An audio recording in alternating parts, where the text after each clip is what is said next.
This is the Redevelopment Commission meeting for April 5th, 2021. First item of business is roll call. Commissioners present. Cindy Canarney's here. Nick App is here. Deborah Meyerson here. And David Walter is here. Next item of business is reading of the minutes of March 15th, 2021. If you looked them over, you have any comments or corrections, please do so. Otherwise, I need a motion to accept the minutes. I move to approve the minutes from March 15th, 2021. Cindy Canarney seconds. Okay, it's been moved and seconded. We accept the minutes from March 15th. All in favor, say aye by roll call. Cindy Canarney, yes. Nick Apis, yes. Deborah Meyerson, yes. And David Walter, yes. Next item is examination of claims register, March 19th, 2021. Or any questions about the claims? Otherwise, need a motion to accept claims. Cindy Canarney makes a motion. We accept the claims register for March 19th of 2021. Nick Apis seconds. Can you hear me? Yeah. Deborah? Are you calling for a vote? Yeah, we're calling for a vote. Okay. Oh, yeah, it blinked. Nick Apis approves. Yes. Cindy Canarney, yes. Deborah Meyerson, yes. David Walter, yes. Let's see, next item is examination of payroll registers for March 12th. I just need a motion to accept in a second. Cindy Canarney moves approval to accept the payroll registers for March 12th, 2021. Nick Apis seconds. So all in favor, say aye. Roll call. Cindy Canarney, yes. Nick Apis, yes. Deborah Meyerson, yes. David Walter, yes.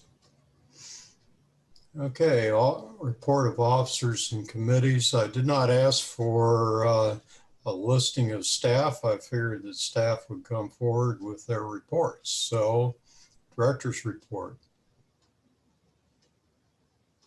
All right, guess that's me. So let me just say hello to all the commissioners. This is John Zodi. First day today as my director, or in the job of director at hand. I just want to say thank you to all of you and look forward to working with you. Let me also say thanks to the department staff and especially Brent Pierce, who was acting director for the last couple of months following Doris Sims' retirement. And we don't have a staff report on my end. I will, if I may, see if Brent has anything to report since I'm just about 7 hours in here. So. Brent, is there anything you'd like to say before we turn it back? Hey, folks, can you hear me? Yeah. Yes. Yeah, nothing to report. Happy that John Zodi is officially on board. Sorry, I'm not on video right now. I'm actually on my phone. But yeah, no director's report. I believe there aren't any fiscal matters before the commission tonight. So happy to have John on board, but nothing to report as the outgoing director. All right, that's fine. Next item is legal report. I see that Larry Allen's on. I do have a few things for you. I know that we had talked briefly, and I think it was mentioned before the meeting, about election of officers. You'll note that that's not on the agenda for this meeting. What we have planned to do is have that at the next meeting because we will be fully up and running as a full board at the next meeting because the mayor has appointed Deb Hutton. And I do want to introduce her to you all. She did not introduce herself. She's going to be the newest RDC member. So we're going to have a Deborah and a Deb, which is fantastic. I'm sure I'm going to get that confused, so I apologize to both of you at some point. Deb, I don't know if you want to introduce yourself briefly and just give a word about your experience and being on the board. I'd like to present you an opportunity to do that now. Well, thanks, Larry. I'm not commissioned until the next meeting, so I'm just watching as a person of the public right now.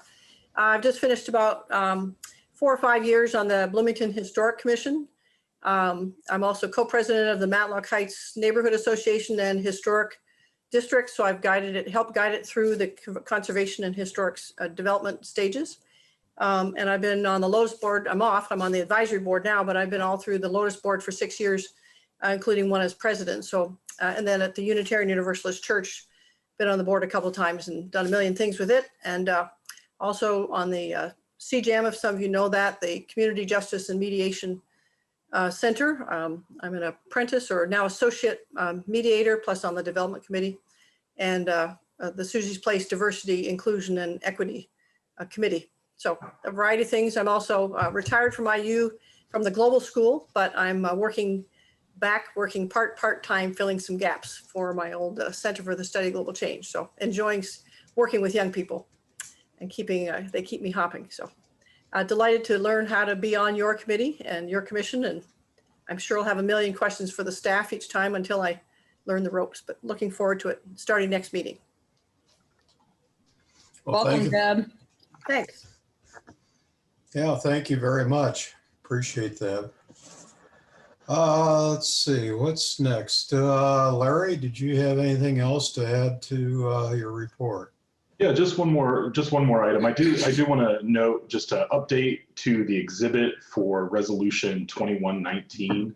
That was the conflict of interest policy for the deputy mayor. The original one that was distributed in the packet did not have the formal name of his business, so that has been updated to just include the formal name to the business, which is Griffin Realty Holdings LLC, as opposed to just Griffin Realty. So that's the only change. And as a final note, because we have so many new members, and we can discuss this again at the next meeting, we may kick around the idea of having kind of a get together where we talk about the TIF and the consolidated TIF and kind of the policies of the RDC, and allow David Walter to spread some of his wisdom and Sydney's wisdom about how this financing works, and anyone else. But just to get us all on the same page and kind of get to know each other, since we're now a very, very youngish or newish board. So thank you all, and we're really happy to have Deborah and Deb. Yeah, that's probably a great idea, Larry. I've been doing this so long, I forget what else to do on Monday evenings. So anyway, let's see, what's next on the list? Treasurer's report. I see Jeffrey Underwood is on. Hello, everyone. My name's Jeffrey Underwood. I'm the controller for the city, and my full-time job and my part-time job is treasurer for the RDC. So welcome to all the new members, and don't have any formal report, but tell you that I'm happy to answer any questions. If you want to set up a time during the week to talk and ask questions, I'm more than happy to do that. Thank you. Yeah, Jeffrey's the one we ask if we got the money or not. And if he says yes, then we go on ahead and approve it. Okay, and business development update. Let's see, Alex, you're on the hot seat. Jeff always says he does not have the money when I ask him. So if you guys have their luck, I appreciate it. I have a couple of things to update you on. I'm Alex Crowley. I'm the Director of Economic and Sustainable Development for the city. Hello. And I wanted to give you some updates on a couple of projects that are hopping right now. The first is, as you all may recall, and some of you will learn, we are in the running for an Economic Development Administration, EDA, grant with a substantial funding amount coming from the federal government and a substantial match that the RDC approved. So that's still progressing. We've gotten some positive indications from them, but it's not a done deal yet. But I wanted to let you know that things are looking hopefully better, and we'll let you know probably within 30 or 60 days if we're awarded the grant. We should hear in that time period. So I'll keep everybody apprised of that. The next thing is that the Trades District Garage opens on April 17th, and Cindy graciously, in a moment of weakness, agreed to represent the RDC at the opening and say a few words. We really appreciate Cindy being willing to do that, and we'll invite everybody, of course, to come. But I want to let you know that that's happening on the 17th, which is a Saturday morning. We're doing it to coincide with the farmers market. The next thing is about the site at 1730 South Walnut, which you have some former, some resolutions regarding that today. But, it dawned on us that we weren't sure if we had updated everybody that that Real America, who is the selected development partner that we chose as part of our RFI process last year, I guess 18 months ago, actually was awarded the low-income housing tax credit 9% deal for that site, which is a very competitive process. So that was very exciting. They learned about it at the end, sometime in February, I guess. And so we're going to be working very closely with them to proceed on that project. So that was great. Today at 4 o'clock was the deadline for the core building, which is the old hospital building, RFI responses. So I've been getting bombarded with some in my email, and I need to go into the office to see if anybody hand delivered any. But we have gotten that deadline behind us now, and the next step will be to bring a group together and take a look at the responses. So we're expecting that to happen quickly, especially because the 9% low-income housing tax credit applications are due at the end of July. So we need to give anybody potentially pursuing those enough time to complete applications and get those in. So we're going to keep moving pretty quickly on that. Then finally, just a small thing, we were approached by a group that wants to do some dog training. And they asked whether or not we were interested in or willing to allow them some dog training outdoor space in the Trades District while it's available. We feel like it's a reasonable request that's not really being used for anything else right now. We would do a right of entry and probably some nominal fee because I think it's for-profit. So we, just wanted to give you a heads up that that was something that someone had asked us about, and unless there are any objections to that, we thought we would try to work something out with the person asking. And then again, if there's any construction or any kind of movement on the land that they would otherwise be using, we would have to put an end to it. So that is my update from EDA, $3.5 million EDA grant to dog training. Yeah, if Frisbees are involved, I can understand that. So that's good. All right. Any other reports of officers or committees? Anyone that I've missed? Not seeing that, then we'll move to, we have no old business, so we'll go to new business. And people remind me that I have to ask for public input as we go through each of these resolutions. So the first one is 21-18, approval of utilities easement at 1724 and 1730 South Walnut. Who would like to speak to this one? I can speak to it. This is basically the back of the old Night Moose property there, and along there's a new entrance to Switchyard Park. The RDC owns obviously the old Night Moose property and the property immediately to the north of it, which is just immediately adjacent to the entrance to Switchyard Park. There was a new sewer line that was installed by utilities on the back of that property. There's a steep hill that goes down into the park. They dug some of that up and installed a new sewer line. And so this is approval of a utilities easement along those two parcels. For the 1724, which is the northern parcel, it just clips, I think you can see this in the exhibit, there's some images there. It just barely clips the corner of that particular parcel of land, where the most substantial part of the easement is 1730 along the backside, down that hill just before you get into the park. And then the easement continues into the park, which will be granted not by this organization, but by the Board of Public Works or the Parks Board. But this is just to approve that easement. So for the utilities, this is a necessary part of having your utilities upgraded, and hopefully will serve that new building very well that we get built on 1730. Are there any questions for the commissioners? Yeah, I have one question. It looks to me that in the exhibits that looking on page 7 of 58 and then comparing it to page 9 of 58, that it's just they didn't build it on one part of our property that we own, but then they built it across another part. So this is just approval for this one part that is just right in that corner there. You're talking about, Larry? Yeah, that's exactly right. Okay. Yeah, that's exactly. I thought it was muted for a second. That's exactly right. It's just that little piece of a corner. The rest of that is all park, which is owned by the city generally. Correct. Okay. I just wanted clarification for that. Thanks.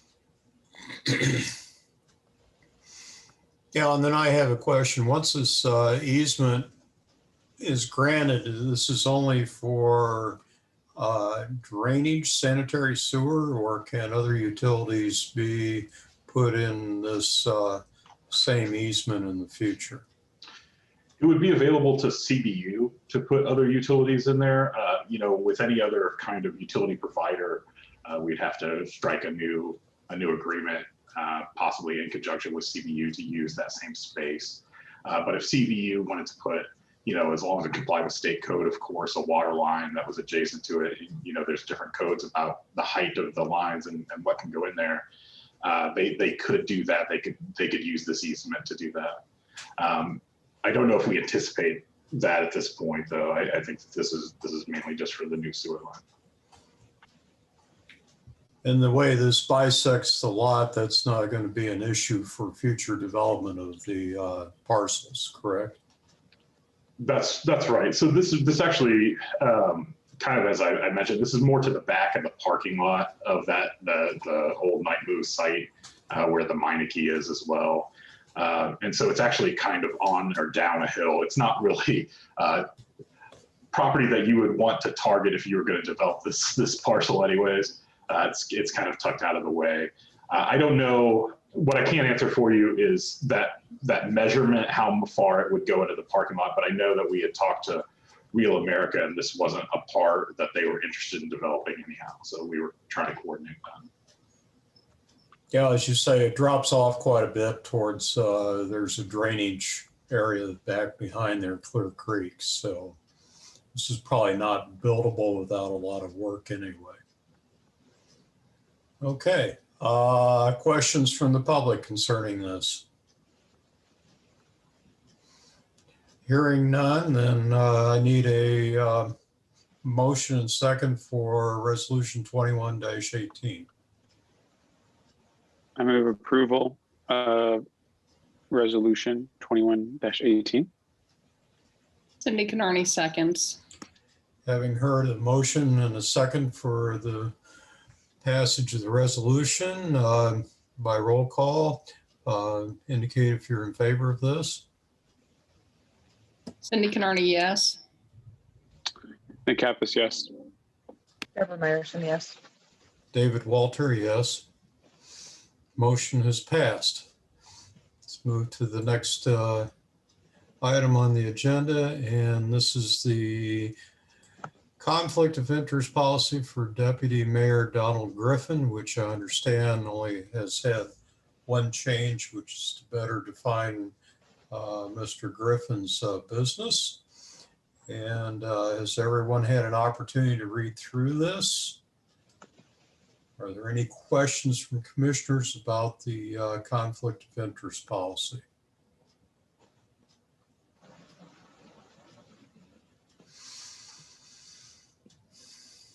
And to me, it looks pretty straightforward. It is straightforward. I think my question is more towards city.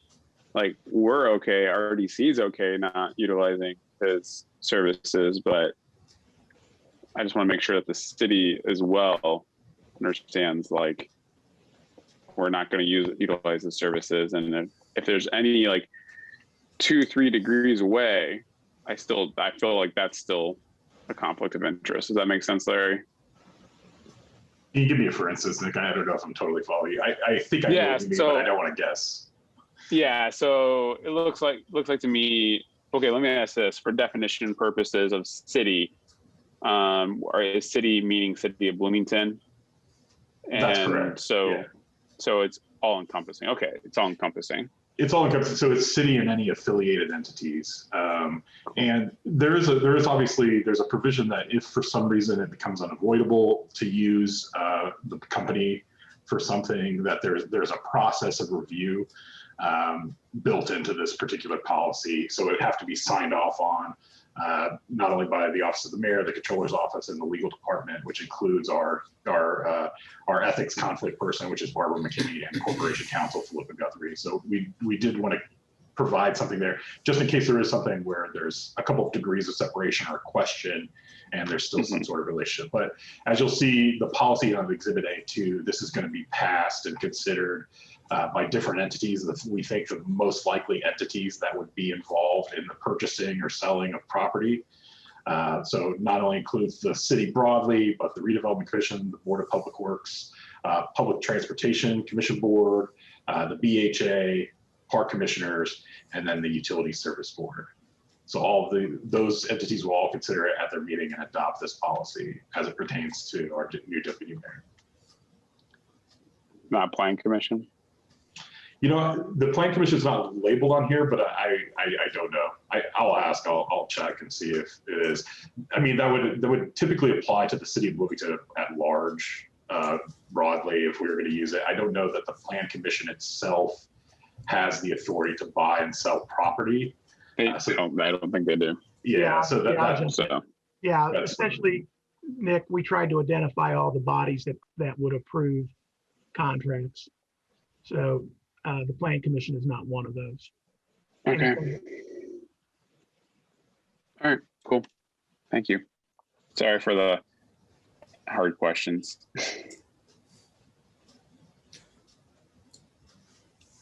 Let's see, next thing we go to the public for questions about this resolution.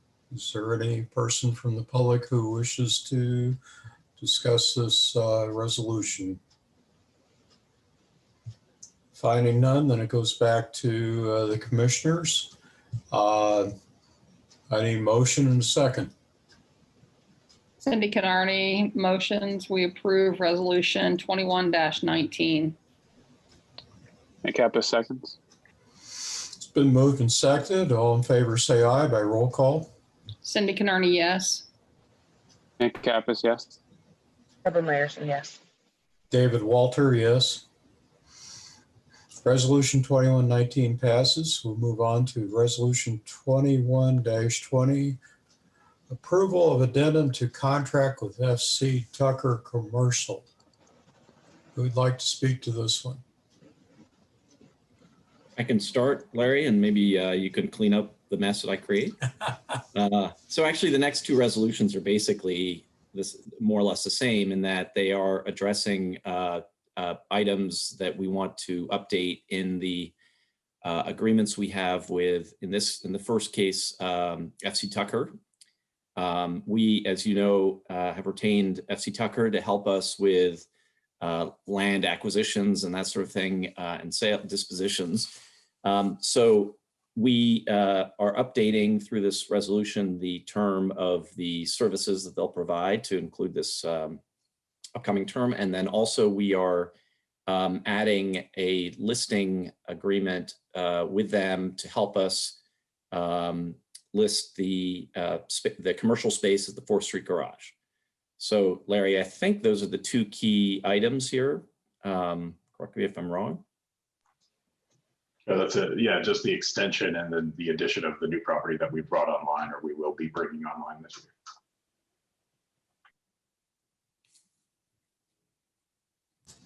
Okay, comments from the commissioners or questions? I was wondering if you could explain just the history of how this contract is initially awarded. Is it through an RFQ process? Is there some other selection process? Just trying to understand the bigger picture because of how the amendment is what is being attached to. Yeah, so this would have been 3-4 years ago. We went through an RFQ process, I think it was at the time. I have to go back and look. But it was actually a combined RFQ that had a variety of different services in it that we were looking for at the time. They included, among other things, these services. So we made the selection. We did the whole RFQ process, did the interviews, and then ended up selecting FC Tucker for this component of the work, and Colliers, which is the next resolution, for the trades district component of the work. And there was actually a third component as well at the time. So it was a competitive process, and we had a lot of respondents for it. Ended up selecting these two. Thank you. And just curious, what are the criteria for that selection?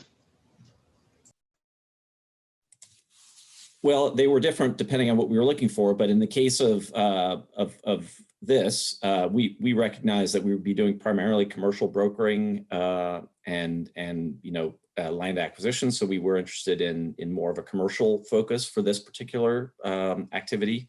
In the case of the one that follows this, where we selected Colliers, that was really a little bit more of a less tactical kind of acquisition sale moves, and more capabilities having to do with the trades district as a whole, being able to produce marketing materials, to be able to use regional and national networks. So while Dave Harstead is the local Colliers representative, he's got the Colliers brand behind him, and so they've been able to meet that need. But it's a larger, kind of more consolidated marketing effort than a tactical commercial real estate effort. Great, thank you. I appreciate that background information. Yeah.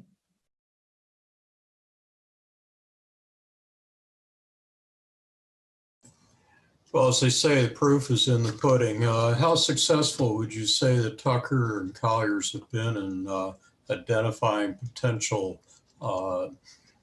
individuals, developers, whatever, to get involved with the properties that we are listing with the two entities? Been very helpful. I think they bring in, again, it's sort of two different types of relationships, but in the case of FC Tucker, really helpful to have someone out there who really understands what's going on in the market, has some view of it, has the ability to help us size offers, to work through the details of those. The RDC has not been on a huge acquisition spree, so it's not really a volume game as much as a quality game, and we feel like we're getting very good performance from FC Tucker. And in the case of the trades district, we've had a lot of people come through. Obviously, the last 12 to 15 months have been a little complicated from a commercial real estate perspective, to say the least. But what's happening in the background is we're preparing to go back to market with some of the key properties, working the financial analyses for those, understanding what's the give and take between sale price and land value and pro formas that might be run on the properties, and really understanding what it is that as a RDC you all would ultimately need to get comfortable with in a redevelopment plan for either a lot or the administration building, for example. So to have the expertise of Dave Harstead specifically, but Colliers generally, as well as the marketing push behind some of these properties, has been very helpful. Thank you, Alex. This started out with Tucker, but it also went into the other resolution 21-21. So are there any specific questions from the commissioners regarding resolution 21-20 that this discussion prompts? If not, then we'll ask for any public input on this resolution. Seeing none, then I'll go back to asking for a motion and second for resolution 21-20.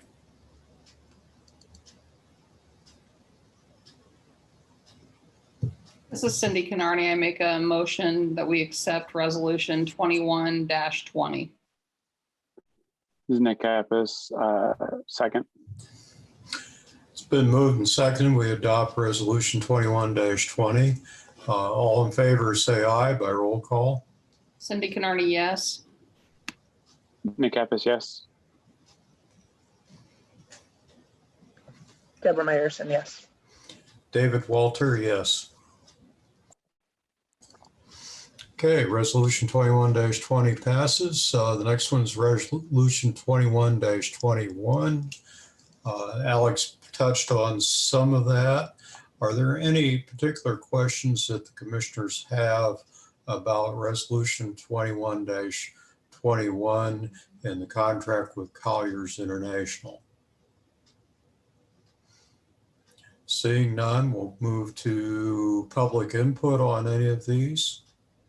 If anyone from the public wishes to speak to these resolutions, please indicate.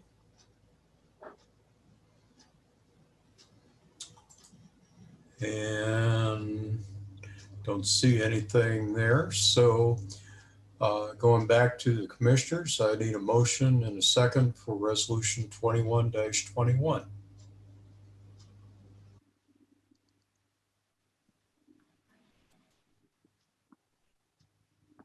This is Nick Kappas. I move approval of resolution 21-21. Cindy Canardi, seconds. Been moved and seconded. We adopt resolution 21-21. All in favor, say aye by roll call. Cindy Canardi, yes. Nick Kappas, yes.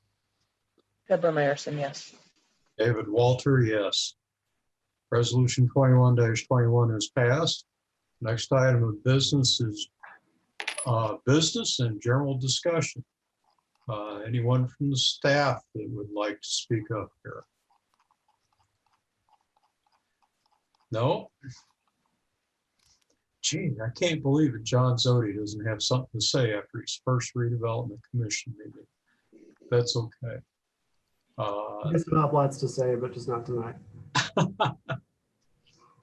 Well, with that, then I would entertain a motion for adjournment. So moved. Second. All in favor can leave the main meeting. Good night, everybody. And Bye. thanks, everyone.